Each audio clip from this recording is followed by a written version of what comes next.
Nah sama halnya gue bikin YouTube seperti ini nih. Gue bikin YouTube itu bukan nggak ngarepin ya, pasti ngarepin. Tapi gue nyimpen data atau gue nyimpen di otak gue ke YouTube supaya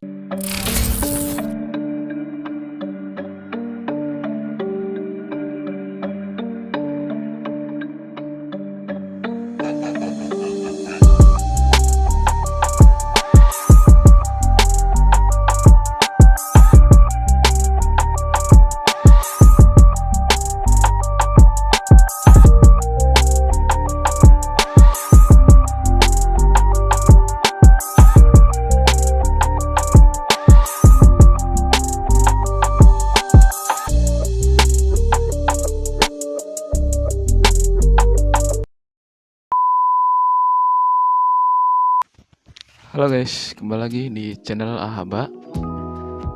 Berapa sih untuk belajar coding? Berapa jam? Ya, selama gue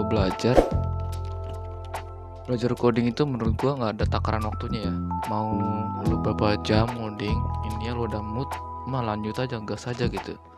Karena kalau misalnya lu nakarin ngoding, ada takarannya, lu nggak akan bisa gitu. Sejam 2 jam itu nggak akan bisa. Baru sejam nih ya, lu misalnya ngoding mau ditaksir itu 3 jam 1 jam itu baru baca dokumentasi lah ya kan, baru baca framework, baru baca doang gitu. 2 jam itu baru ngoding, 3 jam itu belum selesai ngurusin bug, error atau segala macam, itu belum kelar. Makanya kenapa gue di sini bilang ngoding itu nggak ada batasan waktu, yaitu karena itu. Nah tapi beda ya, kalau misalnya gue begitu, gue kadang kalau ngoding bisa sampai 10 jam, 15 jam, bahkan 20 jam itu bisa gue tuh kayak gitu tuh. Karena kenapa? Ketika gue ngoding, otak gue tuh lagi jalan gitu. Gue menghayal gitu tiap hari. Ketika gue hayalin, apa yang gue hayalin gue wujudin itu dalam bentuk codingan. Nah setelah itu baru gue ngoding. Sebelum gue ngoding juga gue bikin sketsa kasar itu sampai berlembar-lembar, sampai gue ada buku lembaran. Ini buku lembaran sketsa gue gitu. Gue bikin sketsa di sini, semua macam-macamnya di sini. Dari mulai gue men-sketsa, terus hayalan gue tampung di sini, tulisan gue tampung di sini juga. Jadi apa yang lu hayalin, apa yang lu pengen buat, coba di sketsa dulu ke berapa gitu. Nah setelah itu baru lu tahap coding. Nah di tahap coding ini lu harus tahu algoritmanya dulu, arah ini mau kemana gitu, dan apa aja yang mau dibuat rencananya gitu. Setelah lu sketsa kasar, di sketsa kasar juga banyak fitur, dari mulai web ada juga, kayak contohnya Figma, terus ya banyak lah dan lain-lain di situ. Cari aja di website-nya. Kalau gue lebih baik di buku kertas kayak gini. Karena kenapa? Kalau ketika gue sketsa di sini, ya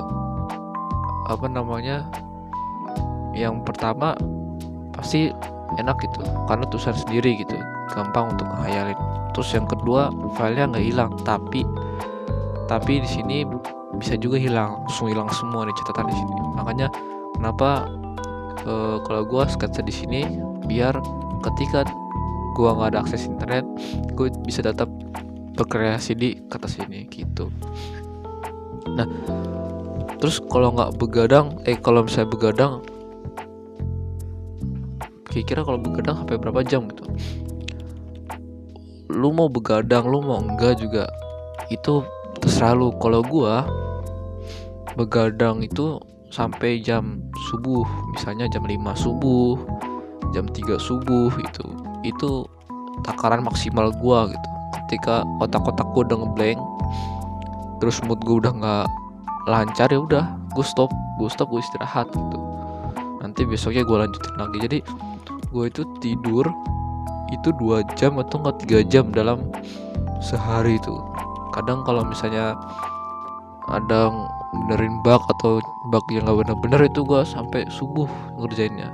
Makanya gue bilang apa, kalau misalnya lu nakarin berapa jam untuk ngoding, itu gak akan pernah bisa. Maksudnya bukan gak akan pernah bisa, susah gitu nakarinnya. Tapi kalau lu udah ada motivasi untuk ngoding, ya lu gak akan membatasi waktu lah gitu. Bang gue ini, bang gue itu, bang gue kuliah. Sama, gue juga kuliah gitu. Tapi gue bisa ngatur waktu, bisa memanage waktu. Bagaimana gue membagi waktu tersebut itu, bagaimana jam gue waktu ngoding. Contohnya kuliah gue Senin sampai Kamis ya. Nah Senin sampai Kamis itu gue jadwal tuh, gue begadang tuh sampai jam berapa gitu. Berarti gue mulai ngoding jam berapa startnya gitu. Pokoknya jam sekian tuh gue harus selesai gitu. Mood gue harus hilang gitu. Kalau mood gue udah hilang kan otomatis gue udah gak ada rasa ngoding lagi gitu. Paling gue nonton YouTube. Tetapi ngoding 20 jam itu ya lu gak terus-terusan ngoding. Carilah referensi gitu. Terus gimana cara ketika lu gak ada mood terus pengennya ngoding gitu. Ini gue pernah ngalamin juga nih. Gue gak ada mood tapi rasanya pengen ngoding. Nah itu mendingan lu alihin ke baca-baca teknologi. Baca-baca teknologi, dokumentasi segala macam, lu baca-baca aja. Baca-baca, terus setelah itu baru lu kembangin ketika mood lu ada. Kalau lu maksain mood lu gak ada, yakin deh pasti banyak bug atau gak banyak error. Karena gue pernah ngalamin kayak gitu. Gue banyak bug, gue lagi gak ada mood, gue maksain ngoding. Itu artinya ya banyak lah bug itu, bug error segala macam yang bahkan rasa mood gue sebenarnya ada jawabannya, cuman mood gue nggak ada untuk mencari gitu. Gue pengen jalan instan gitu, tapi nggak bisa kayak gitu. Makanya gue saranin yang lu mau terjun ke dunia coding, coba deh gitu. Yang pertama lu ada jiwa penasaran, karena wajib nih bagi lu pada yang pengen banget ngoding itu harus ada jiwa penasaran. Karena kenapa? Kalau lu gak ada jiwa penasaran, yakin deh lu gak akan pernah bisa. Karena orang-orang yang belajar di bekerja di belakang meja itu rata-rata punya jiwa penasaran. Ya bukan di developer juga ya, bukan. Contoh di videografi, di editing segala macam, pasti ada jiwa penasaran, percaya deh. Nah itu makanya kenapa harus ada jiwa penasaran. Lu harus punya motivasi sendiri gitu. Apa tujuan lu ngoding, belajar coding? Apa motivasi lu belajar coding? Apakah cuma ikut tren doang atau emang punya dari dalam hati? Kalau gue awal belajar dalam hati gue tuh dulu waktu gue pertama kali megang Android. Dulu Android gue itu apa namanya ya, kalau nggak Samsung apa gitu, gue lupa gitu. Cross ya. Itu pertama gue pegang Cross tuh Androidnya namanya Cross, mereknya Cross. Nah setelah itu gue lihat pertama kali Facebook. Nah itu kan dulu Facebook masih jadul-jadulnya ya, belum berkembang sampai sekarang gitu, maksudnya masih jadul gitu. Itu dalam hati gue, suatu saat kalau gue nemuin aplikasi seperti Facebook, maksudnya bisa buat Facebook, gue akan belajar terus mungkin. Itu dalam hati gue kecil tuh kelas 1 SD itu gue udah punya kayak gitu. Kalau gue nemuin aplikasi yang bisa membuat Facebook ataupun buat seperti ini, gue akan pelajarin. Sampai sekarang ya gue belajar gitu, karena gue dari kecil udah punya motivasi dan tujuan seperti itu. Nah kalau kalian kan gue nggak tahu, kalau kan lu pada nggak, gue nggak tahu gitu lu punya motivasi apa untuk belajar coding gitu. Tapi intinya lu punya jiwa penasaran. Yang kedua, lu harus bisa mencari tahu sendiri gitu, tanpa bantuan orang lain terlebih dahulu. Nih sebelum lu belajar, lu cari tahu dulu nih, gue mau bikin apa, mau buat apa, rencananya kemana gitu. Contohnya lu mau buat aplikasi santet gitu ya, contohnya aplikasi santet. Terus lu sketsa dulu, nah tujuan lu bikin aplikasi santet itu apaan gitu. Nah setelah itu baru lu bikin dalam codingan gitu. Jadi apa ya, ketika lu belajar jangan dulu bertanya, kalau menurut gue ya, jangan dulu bertanya ke orang lain, tapi cari tahu dulu sendiri gitu. Kayak gue contohnya kayak gue gitu ya. Kalau gue sendiri, kalau gue sendiri gue belajar coding itu gue cari tahu sendiri. pertama kali gue belajar coding itu gue cari tahu sendiri. Gue cari-cari di website. Tapi gue dulu bukan belajar coding, gue belajar hacker. Karena dulu masih tren-trennya hacker gitu ya. Gue belajar hacker. Itu yang pertama kali gue belajar CMD itu gue belajarin. Terus setelah gue riset, gue belajar hacker kayak gitu ya. Nah itu gue cari-cari di website, gue ketemu tuh namanya Web Programming Unpas. Itu yang pertama kali gue ketemuin tuh, pertama kali gitu gue nemu di YouTube. Ketika gue belajar di itu, oh ini materinya pas nih sama gue gitu ya, gue pas nih, coba gue belajar. Pertama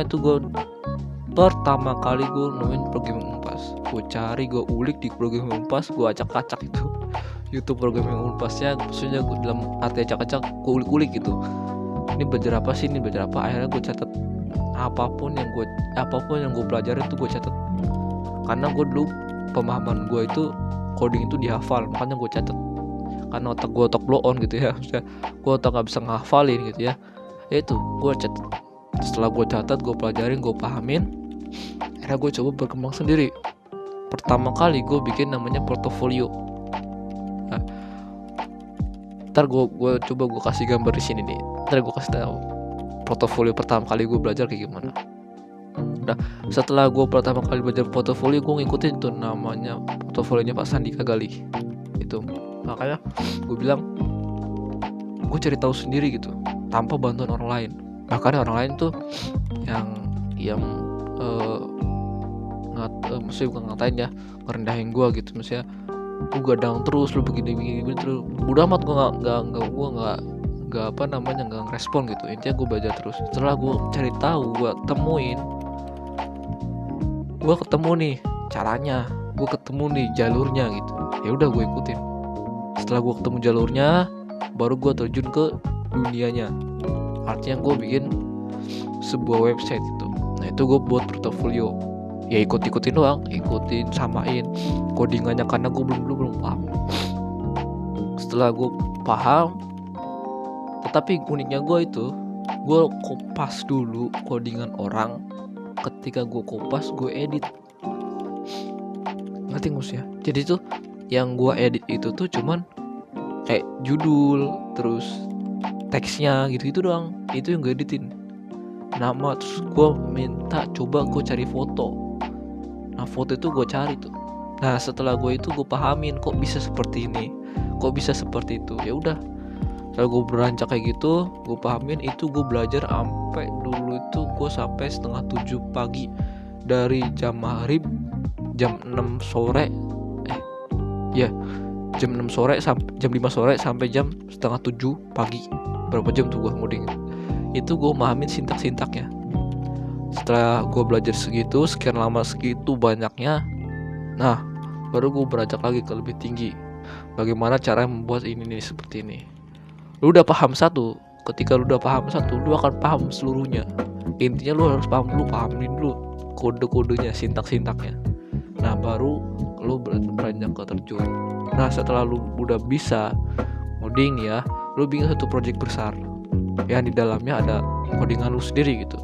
Contohnya kayak gue juga ya, kayak contohnya nggak usah jauh lah, kayak gue contohnya ya, gue bikin aplikasi seperti ini, terus gue bisa cuman seperti ini doang. Nah di aplikasi itu gue kembangin, apapun yang ada di YouTube gue ikutin, gue kembangin di aplikasi gue sendiri, di web gue sendiri gitu. Jadi gue belajar terus menerus gitu. Artinya gue nggak akan stuck di tempat. Ketika dalam prinsip gue, ketika gue nggak ngoding, gue mati gitu. Gue nggak ada ilmu gitu kalau misalnya gue nggak ngoding gitu. Nah seperti halnya kalau misalnya nggak makan ya gue mati gitu. Ya gue prinsip gitu doang. Ketika gue nggak ngoding ya gue mati gitu. Artinya gue nggak akan bertambah ilmunya, stuck gitu di sini terus. Akhirnya gue belajar terus, belajar. Jadi seperti itu.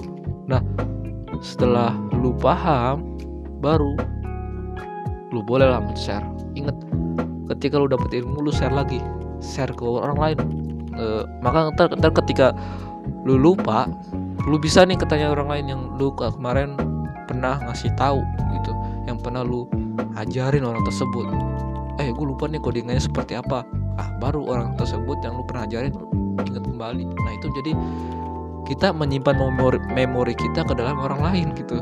Jadi ketika kita lupa, kita bisa nanya ke dia karena dia udah pernah kita ajarin gitu.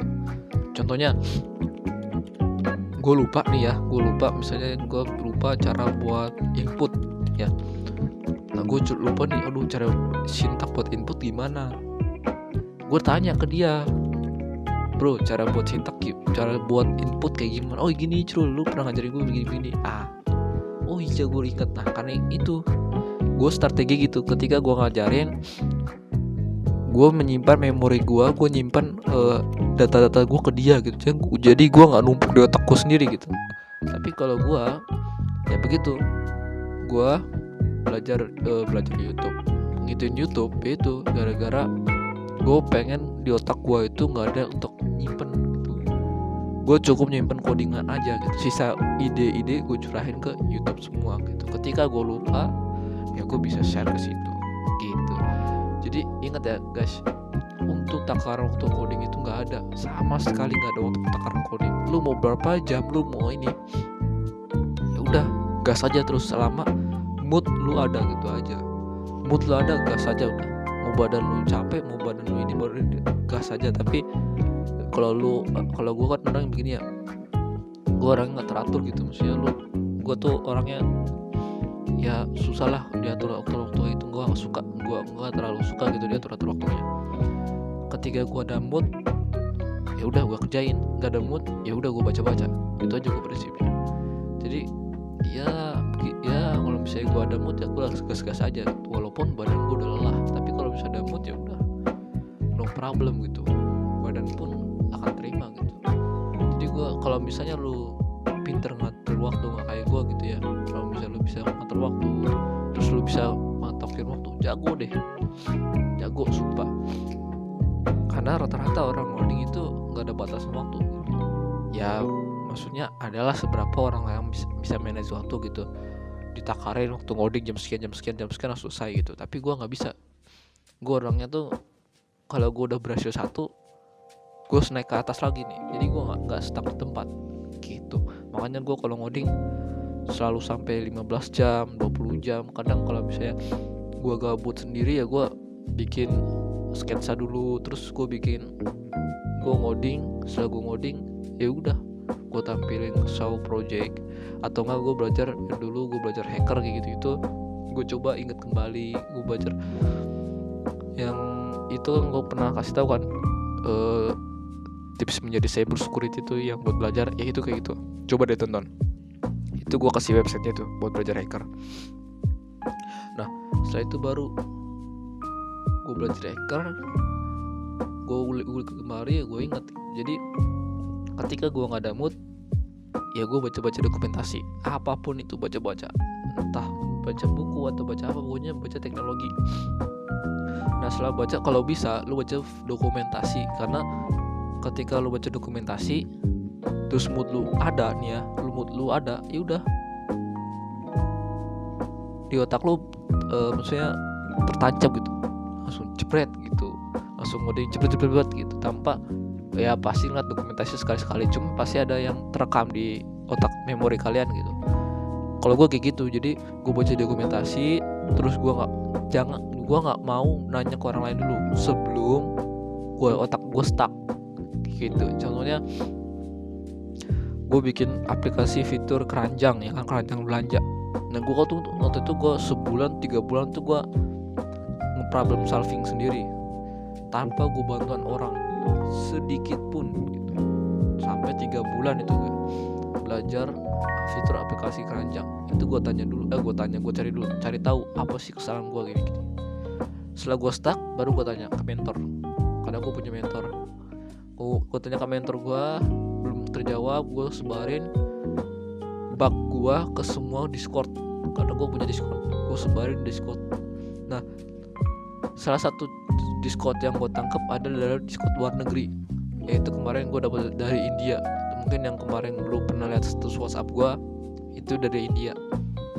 Itu gue cari tahu, oh ternyata kesalahan gue ini loh, kesalahan gue ini loh, gue tahu. Nah itu gue rangkum di kertas tadi tuh, yang catatan tadi. Nah itu makanya kalau bisa lu belajar coding, jangan terlalu itu dari tujuan dan motivasi lu sendiri begitu. Jadi itu aja yang bisa gue share, mungkin sedikit doang, cuman intinya yang gue saranin, kalau lu punya minat coding atau lu punya bakat coding atau lu pengen terjun ke dunia IT tanpa background IT, gas aja langsung. Oke?